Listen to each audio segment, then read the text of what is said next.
leszállópálya? Az a LaGuardia, de mi majd a Kennedy-re megyünk. Ez egy másik reptér. Oké. Az meg balra a Newark, az meg New Jersey. Aha.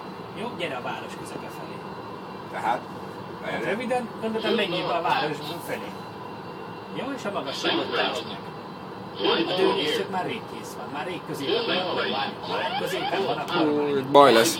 Középen van, és húzod az Ja, így van közép? Aha. Hát ezt nem te tudod kitekerni. Igen. Jó? Hozd vissza, most a repülőt vízszintesd.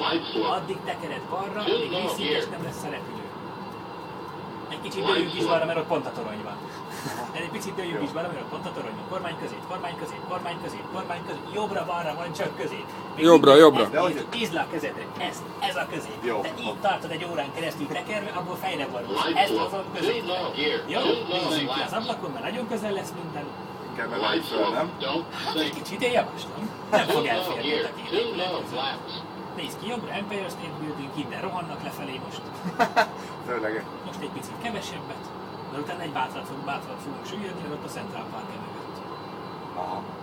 Ez most elmegy fölötte? Hát, egy kicsit még megemeljük, hogy biztosan elmenjen, de messze nem lesz tőle, az biztos. Szerintem Azt a félre. mindjárt rád kiabál, hogy mit csinálsz. Ja, és most lenyomjuk. Ez a Central Majd ne törd össze, hát ha úgy érzed, hogy jön a földé, húzd vissza. Jó. Röviden húzd. Hát lehetett azt előbb is elkezdeni egy kisebbet, mert még így adtál nekik egy bátrat.